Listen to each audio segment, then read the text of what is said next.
Picture this. You're a map maker from Finland, working alone in a massive Boy Scout ranch in eastern Missouri.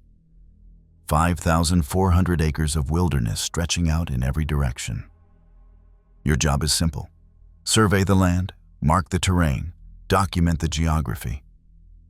But then you see something in the leaves, something pale and round, partially hidden.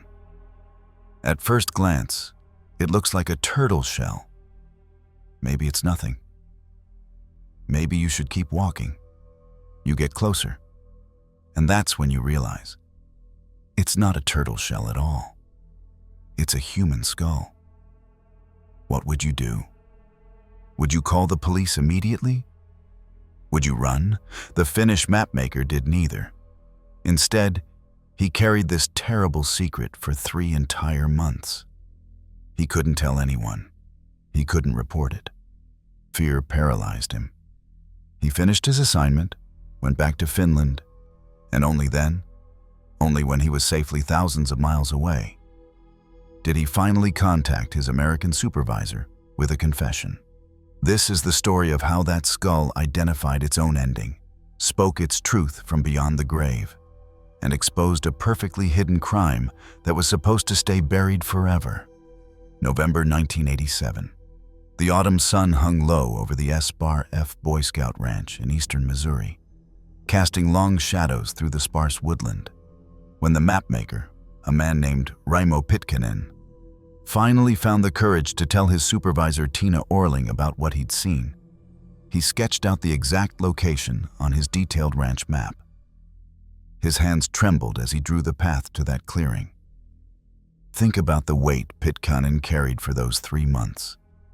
Every day, he knew there was a human skull lying in those woods. Every night, he probably saw it in his dreams. The pale bone, the empty eye sockets. But fear kept him silent. Tina didn't waste time. She grabbed a scout ranger and headed into the remote area, following Pitkanen's directions exactly. The ranch was massive, over 8 square miles of dense Missouri wilderness. Without that map, without those precise directions, they might never have found the location. And there it was. Something white gleaming through the fallen leaves, catching the afternoon sunlight. The skull sat exactly where the mapmaker said it would be. But here's the thing that made their blood run cold. This wasn't just a skull lying on the surface. When they started looking around, they realized they'd stumbled onto a shallow grave. A very shallow grave. And it was full of evidence. Think about that for a second. Whoever buried this person didn't dig deep enough. They made a critical mistake, one that would eventually unravel everything. The excavation revealed scattered remains across the woodland floor. A femur bone here, ribs there, a pelvic bone partially buried, wisps of hair clinging to the soil, and mixed in with the bones, tattered remnants of clothing that had somehow survived years in the ground, blue jean fabric, fragments of a flowered shirt, pieces of a plastic shopping bag with lettering still faintly visible, and something else. Something small but incredibly important. A metal button. On that button was a logo, Texwood. Remember that name? It's going to be the key to everything. At the Forensic Crime Lab in Jefferson City, criminalist Tom Grant got to work. The jeans became the first major clue. When he measured the outside seam, it came out to exactly 37 inches. That's really short. The person who wore these jeans couldn't have been much over 5 feet tall. A petite individual, someone small. But the soil told another story, a darker one. Mixed in with the dirt, forensic scientists found traces of calcium carbonate. You know what that is? Lime. The kind of lime that people use when they're trying to hide something. Either to mask the smell of decomposition or to speed up the process of a body breaking down. This wasn't an accident. This wasn't someone who got lost in the woods and passed away from natural causes. Someone had ended this person's life and then tried very deliberately to make the body disappear. Hair analysis ruled out African American ancestry right away. The skull's shape, its morphology, pointed toward what anthropologists call Mongoloid characteristics. That means East Asian features. The victim was starting to take shape in the investigators' minds. A short Asian female, probably in her 20s or 30s. But then the pelvic bone revealed something else, something personal. When a woman gives birth, it leaves permanent marks on her pelvis, distinctive grooves carved into the bone by the process of childbirth. This woman had given birth at least twice. She was a mother. That changes everything, doesn't it? Now investigators weren't just looking at an unidentified victim. They were looking at someone's mother. 2 children somewhere had lost their mom, and they might not even know it yet. Anthropologist Nita Bittner at Colorado State University received the skull with a specific mission: reconstruct the victim's face. Give this person back their identity. The process is painstaking and requires incredible skill and patience. First, you create a latex mold of the skull, capturing every detail. Then you make a plaster cast from that mold. Then comes the scientific part. You place rubber landmarks all over that cast, marking where facial tissues would sit at different thicknesses. These measurements vary by race and gender, so accuracy is critical. Clay strips connect these landmarks, following the unique contours of the skull. And here's what's fascinating. No 2 skulls are identical. Each one is like a blueprint, a biological fingerprint. The skull literally tells you what the face should look like if you know how to read it correctly. Bittner added plastic brown eyes to the hollow sockets. She sculpted lips based on the jaw structure. She formed a nose that corresponded to the nasal opening in the skull. She added a black wig, honoring the victim's presumed Asian heritage. When she finished, she had created something almost eerie in its realism, a face staring back from beyond the grave. Something that could jog a memory, something that could bring this victim home. The photographs of this reconstruction flooded local Missouri media, television news, newspapers. The silent plea of those sculpted features went into thousands of homes across the state. Someone somewhere had to recognize this woman. But while the facial reconstruction made headlines locally, investigators hit a wall with that Texwood button. They sent it to every major laboratory in America. Nobody recognized the brand. The FBI databases came back empty. Calls to manufacturers across the United States, nothing. Canada, nothing. Mexico, nothing. The button was a ghost. It didn't exist in North American records. That's when U.S. Customs Special Agent Timothy Quinn made a discovery that changed the entire investigation. Texwood jeans weren't American at all. They were manufactured exclusively for Asian markets. These jeans were never intended for export to the United States. They were never supposed to be in Missouri. Let that sink in for a moment. Either this victim had traveled to Asia to buy these specific jeans, or she was Asian herself and had brought them to America.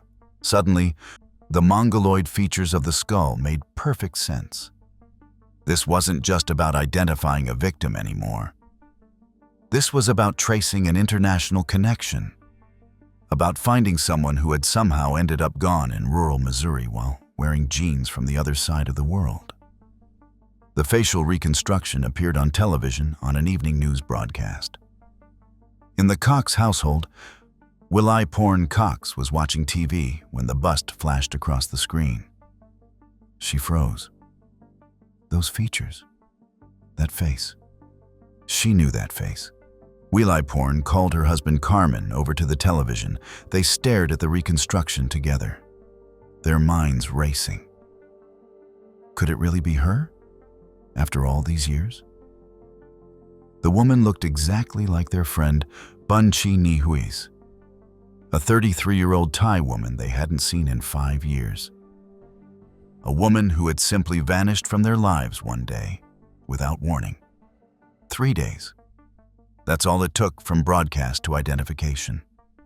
Willaiporn picked up the phone and called the police.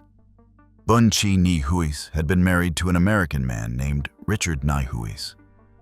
When police showed up at Richard's door with questions, he had his story ready. He'd told it before, apparently, to friends and neighbors over the years. According to Richard, Bun Chi had been unhappy. She missed Thailand. She missed her family.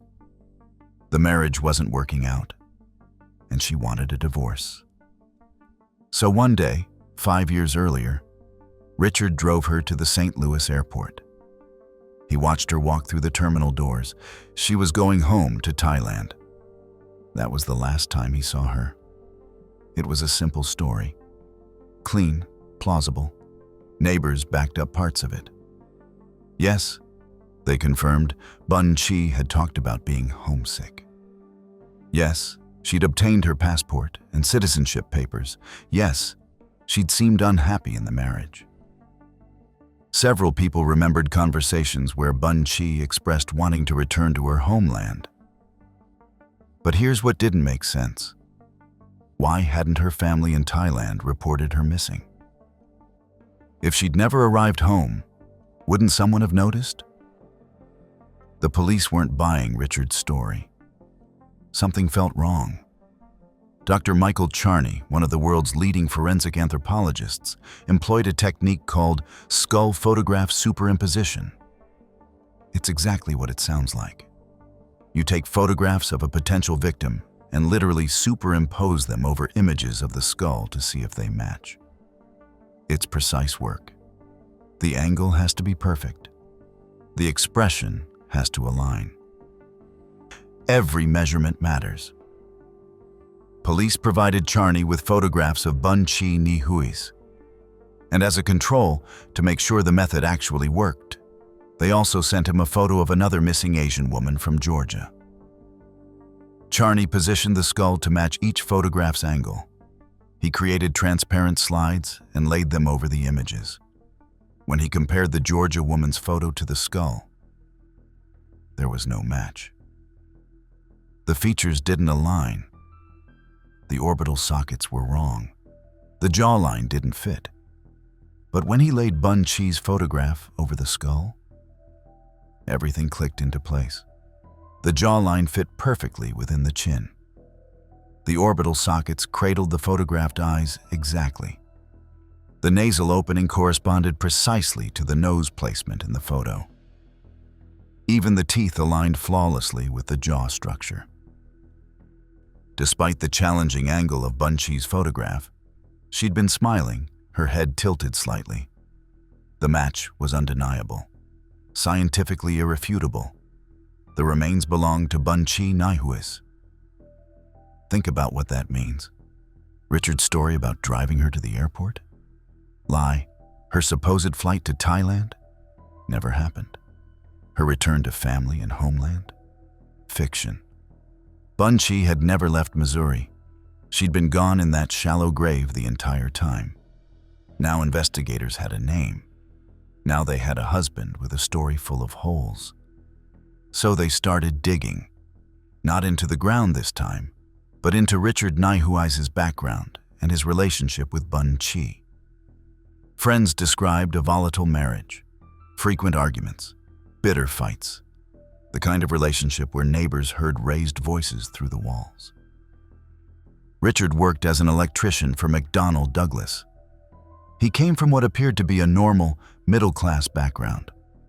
Born in Kankakee, Illinois, in February 1946, nothing in his background screamed violence or danger. But here's the detail that made everything come together. The coincidence that was simply too massive to ignore. Richard Ni Huis served as a Boy Scout leader, and he regularly camped at the S-Bar F Boy Scout Ranch, the exact same ranch where his wife's remains had been discovered. What are the odds? This man knew that wilderness like the back of his hand. He understood the remote areas. He knew the trails, the clearings, the spots where hikers never went. He knew where someone could bury something, or someone, and have it stay hidden for years. The web was tightening around Richard Nijhuis, and he knew it. When confronted with overwhelming forensic evidence, the skull identification, the Texwood genes, his connection to the burial site, Richard's carefully constructed story finally collapsed. Investigators found him camping at the Boy Scout ranch with his 2 sons. The irony wasn't lost on anyone. He confessed. But like many confessions, it came out in fragments, contradictions, half-truths mixed with lies. First, he claimed Bun Chi had fallen accidentally during a scuffle. Just a tragic accident. He didn't mean for it to happen. Then he admitted to something darker. He said he'd suffocated her as she bled following their violent confrontation. She was already hurt, already dying. He was just ending her suffering, right? Wrong. Forensic pathologist Dr. Mary Case examined the skull's wound pattern. She'd seen thousands of these cases. She knew exactly what she was looking at. The depressed fracture in the skull wasn't from a fall. It was from blunt force trauma delivered by a focused impact. Something like a hammer blow. This wasn't an accident. This was deliberate violence.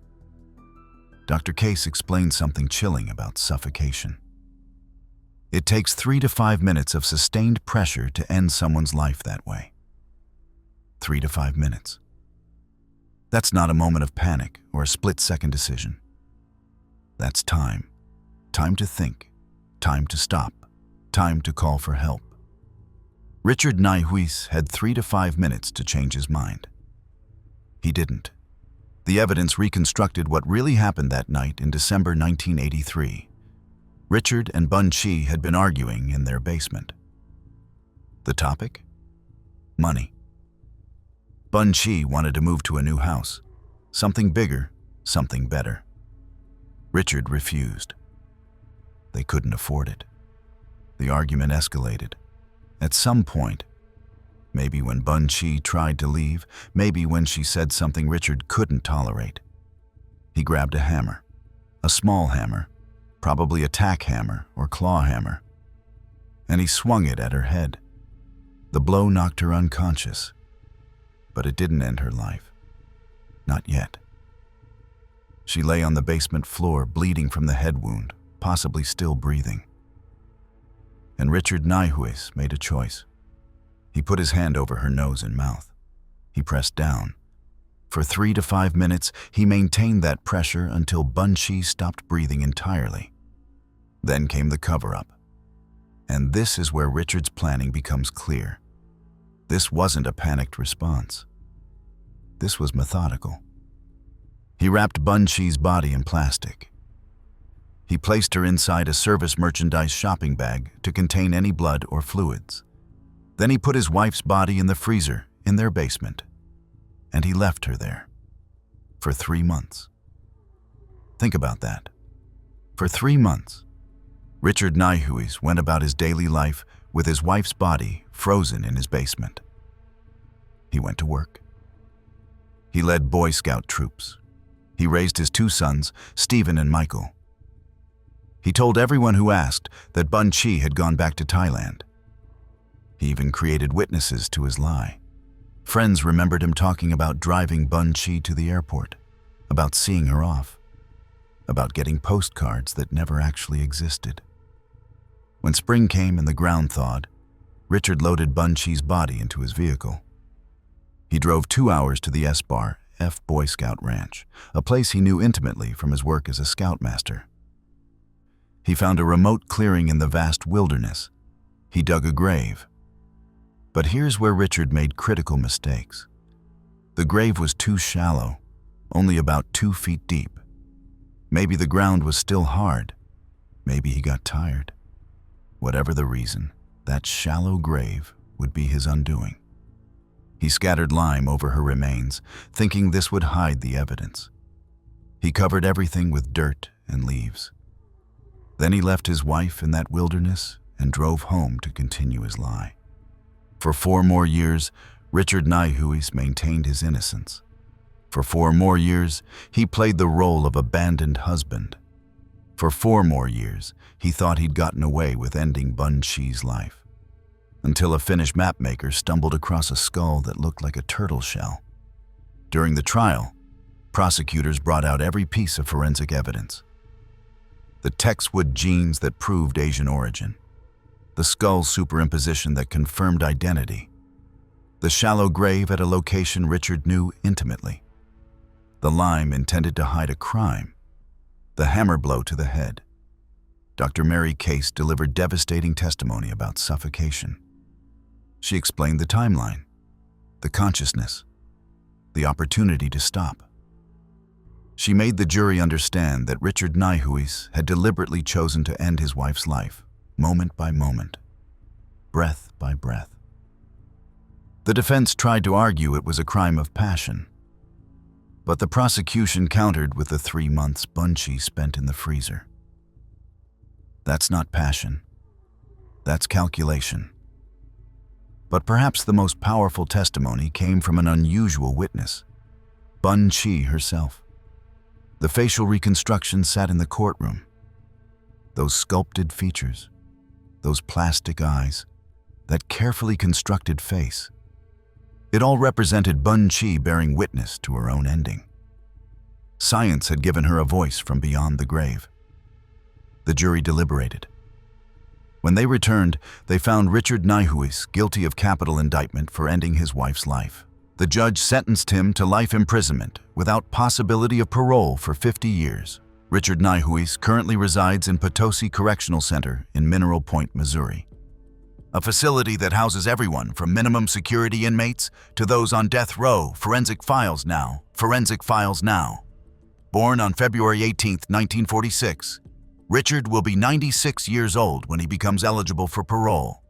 In October 1995, the Missouri Court of Appeals upheld his conviction, with judges noting that people normally become unconscious after being deprived of oxygen for 1 minute, meaning Richard had sufficient time to coolly reflect on what he was doing after his wife was unconscious. As of 2025, Richard has been behind bars for over 35 years. He's now 79 years old. The Missouri Department of Corrections describes him as 5 feet 8 inches tall and 180 pounds. His 2 sons, Stephen and Michael, grew up without their mother and eventually learned the truth about how their father ended her life. Stephen appeared on his high school honor roll in 1990 and apparently followed his father into military service, building a successful career. Michael became a woodworker and got married. Imagine being those children. You grow up believing your mother abandoned you to return to Thailand. And then one day, you discover she never left.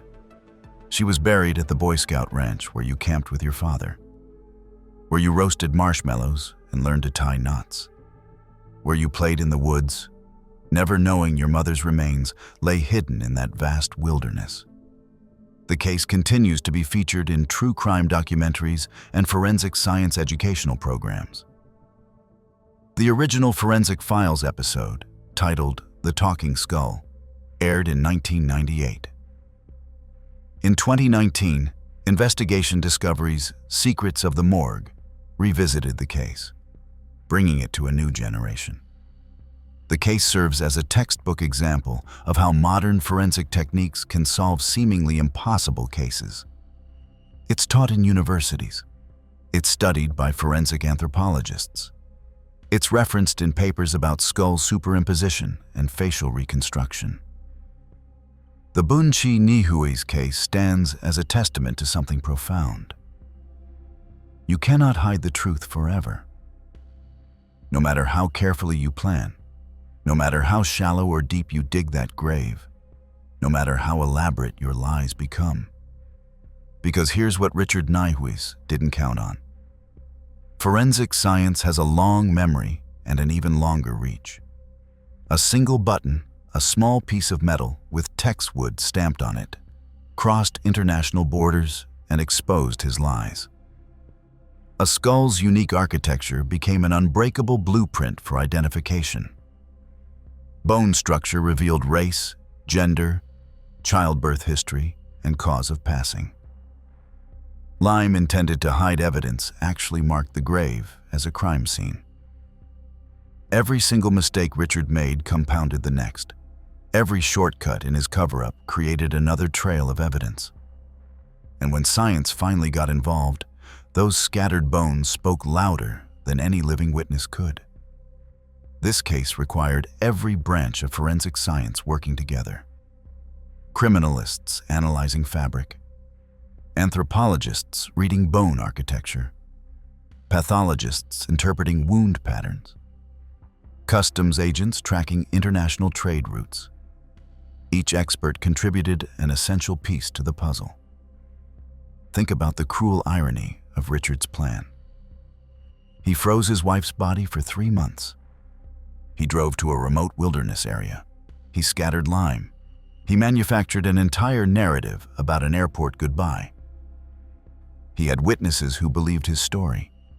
He had years of freedom while Bun Chi lay buried.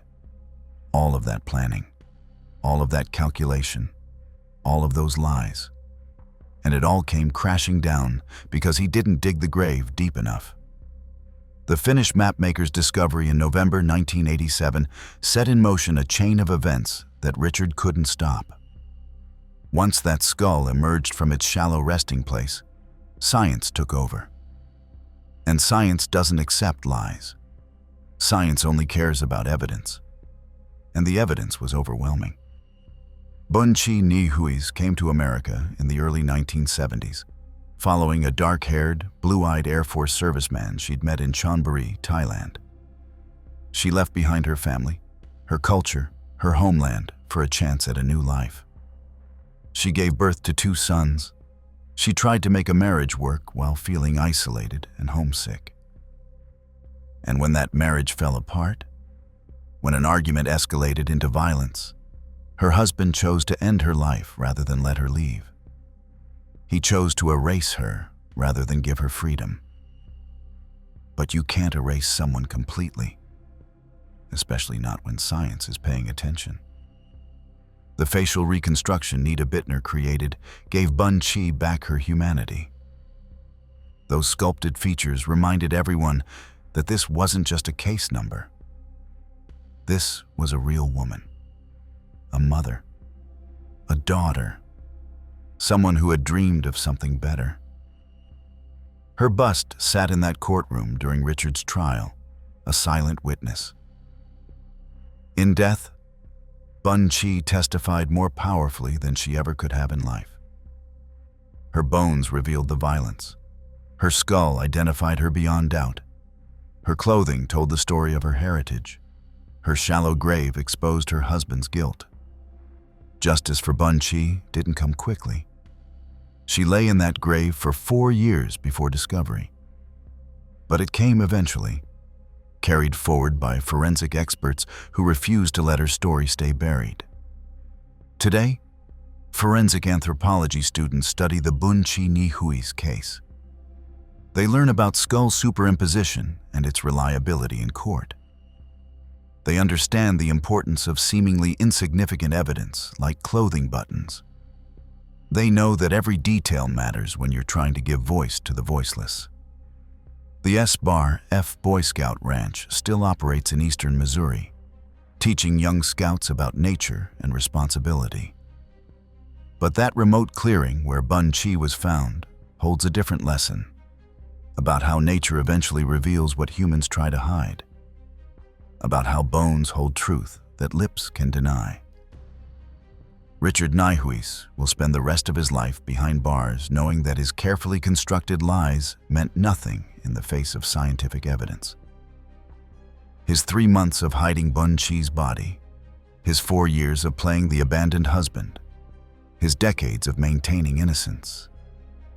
All of it crumbled when confronted with the testimony of bones and forensic expertise. The skull he tried so hard to hide became the very thing that convicted him. The wife he attempted to erase spoke the loudest at his trial. The crime he thought perfectly concealed became a textbook case of forensic triumph. In the end, Boon Chye Na Hui's got her voice back. Science gave it to her, and she used it to tell the truth about what happened in that basement in December 1983, when a husband's violence silenced her forever. Or so he thought. But bones don't lie, science doesn't forget. And justice, however long it takes, finds a way to speak for those who can no longer speak for themselves. The Texwood button, that tiny piece of metal that crossed an ocean, became more than evidence. It became a symbol of how the smallest details can expose the biggest lies. It reminded investigators that nothing is insignificant in a forensic investigation. And when you put all those fragments together, when you let science assemble the pieces that violence tried to scatter, the truth emerges. Always, eventually, inevitably. That's the final lesson of Boon Chye Na Hui's case. You can try to hide the truth. You can bury it in Missouri wilderness. You can freeze it for months. You can lie for years. But the truth has a way of surfacing. And when it does, it speaks with a voice that cannot be silenced.